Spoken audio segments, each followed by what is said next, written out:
Our story begins with a man running through a chaotic city. Everywhere you look, there's chaos. It's a zombie apocalypse. The man is being chased by countless zombies.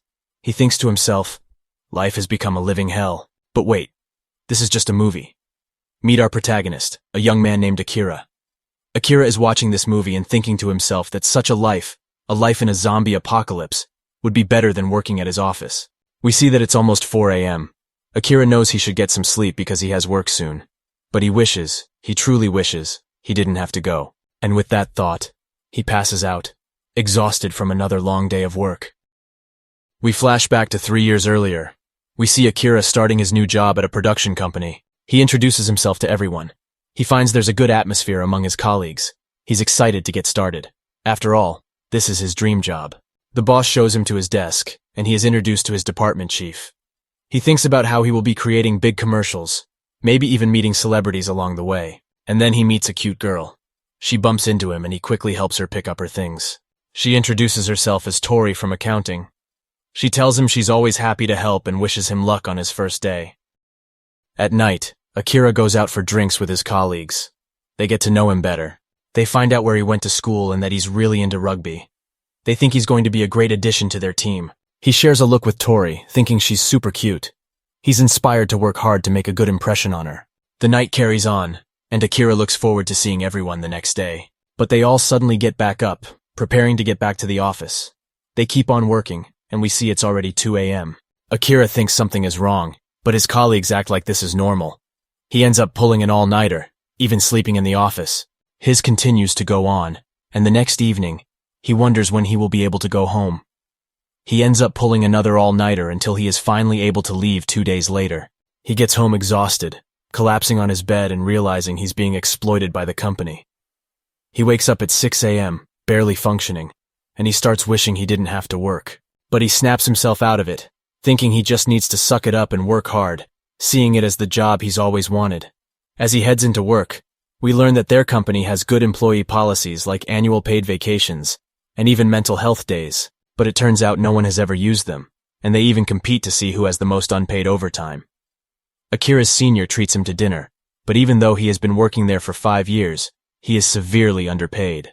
His colleagues all seem to have developed health issues, and we also see that the chief is quite temperamental, often berating them and even causing some of them to cry. Year 2 for Akira is tough.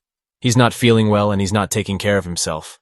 When a friend at work quits, Akira has to do his job too. He's worried about another long night, but then Tori brings him food. She's the only bright spot in his day, but then the boss calls Tori away. We find out she's his mistress. Akira leaves work really late and wonders why he's still there. Akira thinks about finding a new job, but he doesn't have time. In his 3rd year, a tough client wants them to change the script to include the director's nephew. Akira says it can't be done, but the client threatens to leave.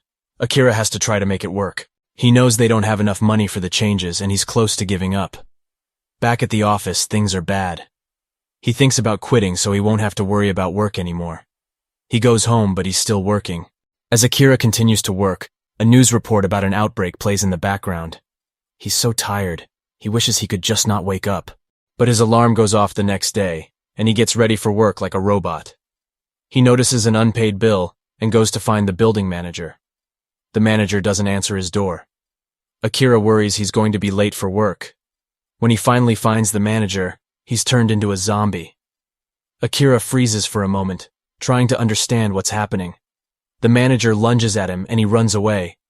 But there are more zombies, and they start chasing him too. As he runs, a door opens in front of him, and he runs right into it. Akira comes to the shocking realization that everyone has turned into a zombie. He's unsure of what to do next. His first thought is that he's going to be late for work, but when he steps outside, he sees the chaos. Then it hits him. He doesn't have to go to work. He's finally free. With a newfound sense of freedom, he dodges the zombies, running with a smile on his face. He sees the world in a new light, full of color and possibilities. He manages to escape over a fence, catching his breath. He starts to dream about what he could do now. Maybe he could go on a vacation, try skydiving, or just watch movies all day. He realizes he can finally do all the things he's always wanted to do. Suddenly, Akira thinks about Tori. He wonders if she's safe. Despite knowing about her relationship with the boss, Akira decides to confess his feelings for her. He doesn't want to live with any more regrets. He rides his bike through the city, skillfully avoiding the zombies. Using the company's emergency contact list, he makes it to her apartment. He stands at her door, but hesitates. He worries she might find him creepy for showing up at her place. But he convinces himself that he's just checking on her. He finds her door unlocked and calls out for her.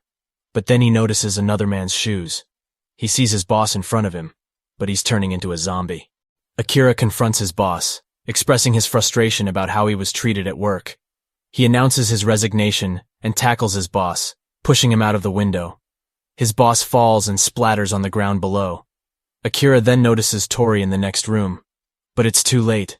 She's already turning into a zombie. Akira confesses his feelings, admitting he's been in love with her since the day they met. But as she lunges at him, he runs away, bidding farewell to his first love. The camera pans out to show that the zombies have spread across the city, taking over completely. As night falls, Akira gathers supplies from a 7-Eleven. He feels like he's in a dream, the reality of never having to go to work again sinking in. He feels free after confessing his feelings to Tori. The thought of dying at any moment makes him realize that there's never enough time to do everything he wants. So, he gets a notebook and starts writing down 100 things he wants to do before he dies. And that's where our story ends for now.